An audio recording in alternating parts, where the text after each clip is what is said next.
Veľmi často a čím ďalej, čím tým častejšie sa každý rok ľudia pýtajú, ako správne nastaviť kovanie okna v zime.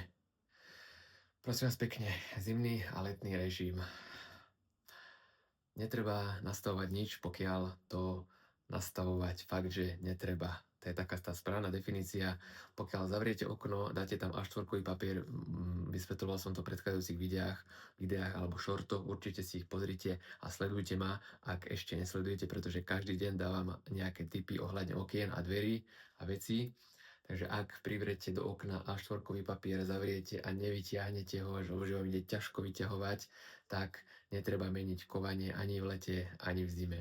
Pokiaľ vám ide ten papier vyťahnuť ľahko, tak vtedy treba meniť prítlaky v zime alebo v lete. Je jedno, či je zima alebo leto, proste tie prítlaky sa nemusia riešiť, pokiaľ netreba. Toľko v skratke a nenechajte sa napáliť. Keď tak napíšte na donar.sk, ak si neviete rady, ale zimný a letný režim, pokiaľ je správne nastavené okno, sa nenastavuje.